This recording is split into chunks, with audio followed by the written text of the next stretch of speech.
have one of the best jobs in the world. I get to explore the world of animals and all the wild animals that are out there, especially mammals, using all sorts of scientific tools to try to study them, to learn more about their lives and how we can protect them. So this is a camera trap, and it's specially designed to go outside, so you can put it on a tree and it's protected against all the elements. And basically, it takes a picture of anything that walks by it. It's triggered by heat and motion, so it's a great way to be able to look at wildlife without them knowing about it. So in this particular case, I was going out with some interns from North Carolina State University, and our goal was to set some camera traps out in the suburban neighborhood. We were interested in what animals were living in suburbia, what animals were in the little patches of woods between houses, and what animals were literally actually in backyards. We set some cameras in backyards. So as we were walking around, there was this really muddy part of the trail.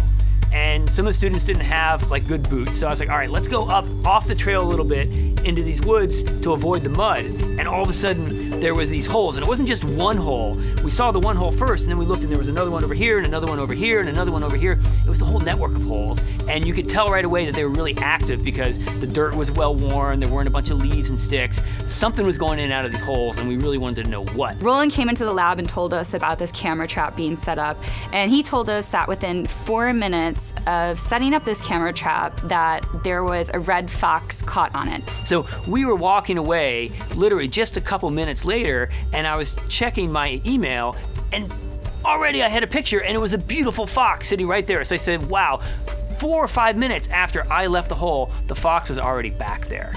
So these are some of the first pictures that we got of the adult foxes at the den, and you can see it's kind of early spring, and I just really love the color of the red fox and the red clay and this sort of brightness of green that's coming in. I love the daytime pictures. I mean, most of the action was at night, but we did get a lot of the adults hanging out at the den during the day. So one fox does not make a family, but it's at the hole, so probably there's gonna be more. So then, over the first night, we were paying attention to see if there was more than one fox, and eventually we did see 2 foxes together. And this is when we started to think maybe they're puppies, because with 2 means a male and a female likely, and they're for puppies. So we started to get excited when we saw them together. So foxes don't sleep in a den on an average day during the year. They don't sleep down in a hole. They'll just sleep in a little bush or off to the side, but in an open area. They only really go into holes when they have babies. And that's so they can protect the babies from larger predators, especially coyotes are a real risk to puppies. Puppies can't run away, and so they're gonna be vulnerable. So they put them into these holes. And at some point, those puppies are gonna get big enough to stick their head out of the den and see the world for the first time.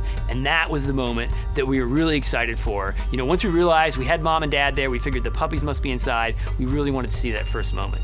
And then we saw the coyote. And that was like, wow, things just got really interesting, because on one hand, I've been rooting for these puppies to come up and show their face, but now I'm like, no, stay inside, don't get eaten by the coyote. So that added this interesting tension once the coyote showed up. Coyotes, not only do they compete with foxes for food sources, but they can also kill them too. This is a big predator that is going to be a risk to foxes, adult or young. And in this case, he just kind of walks by pretty nonchalantly, so he's obviously not on the attack. He's probably sniffing around looking for some leftover rabbit or squirrel. I think it was that night or the next night, the first puppy came up, and it was so tiny, and it was so, it would just kind of shuffle around, it wasn't very agile at all. It was super cute, and so on one hand, I was like, yay, we've got puppies, I showed my wife, I showed my kids, puppies, but then it was also like, I hope the coyote doesn't come back.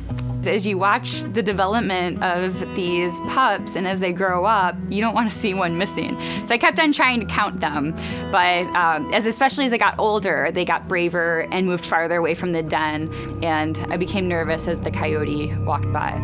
We got to watch these puppies grow up over a few weeks, and probably the most interesting thing for me was the variety of prey that the parents brought in. The amount of ducks and squirrels and rabbits and Canadian geese and all these bigger animals that they brought in was really impressive. That this pair was really good at hunting the animals in this suburban area.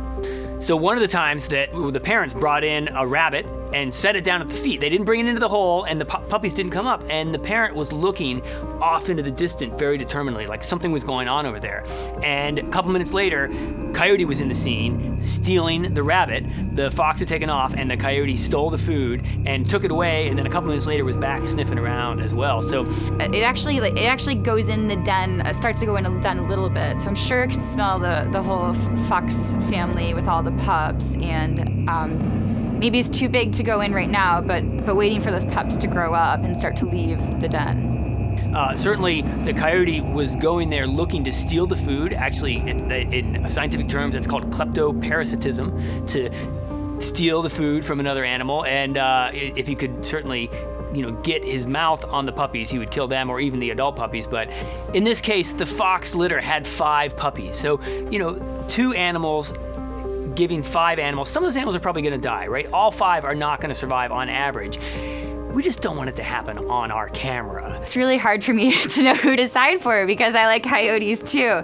But I guess you get attached to the puppies, and when you watch them every day and see them play, you're gonna root for them. So the coyote can eat maybe a squirrel or the birds that the foxes are eating.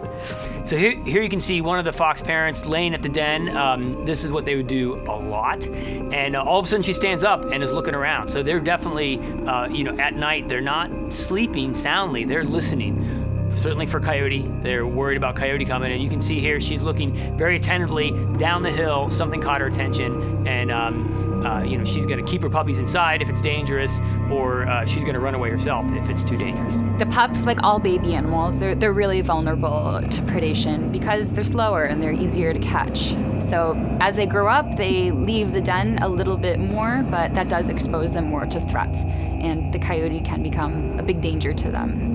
The story of the fox puppies ended kind of anticlimactically. At one point, they just left. They were there one day, and the next day they were gone. And we went up and looked around. We tried moving them to different holes because there were a lot of holes in here, this area. And we did get actually the adults walking by a couple more times, so we knew they were in the area. But I think they probably moved the pups to another den site. I think that they just found a new home. Towards the end, you could see the pups are growing up, and I think maybe the den just got a little too small for them, and they found a new home. When the pups were big enough at that point to run overland and find a new home. I don't think they were big enough to totally leave a hole for good, but they definitely moved on and found another home. I mean, so it's just really amazing that this all came from a suburban area. So this is where everyone lives, in regular neighborhoods and houses, and here we find this fox family hunting, and we can watch the pups grow up. So we're not going to a special nature park or a special area to find these foxes. These foxes are really living in people's backyards. Well, the best case scenario in this case was what actually happened. We got breeding animals, and so we got to document what was going on at that for a long time. Worst case was it would have been a non-active den. Maybe they'd already left, or maybe it looked like it was being used and it wasn't used. So you never know what you're going to get when you set a camera trap. This is the really fun part of science, is that you get to see these snapshots of animals just being themselves. So now the fox puppies are gone. There's not much action at the hole. We still have the camera there, but we don't see much action there. So one of the things that we want to do is see what the inside looks like. So we're working on a little camera on a robot that we can send down to see what the inside of this den looks like, because this is a very special den. I have never seen a den complex like this. There are about 6 different holes over this whole hillside that go in from all different angles, and I really want to know how much they connect. So we're gonna keep an eye on this den, and next year maybe another family will use it, maybe the same family will use it, or maybe one of the pups will use it from this family. This burrow system is so awesome, it's so big and special that I'm sure something's gonna breed in there again next year, and we're gonna be there with the camera again to find out what it is.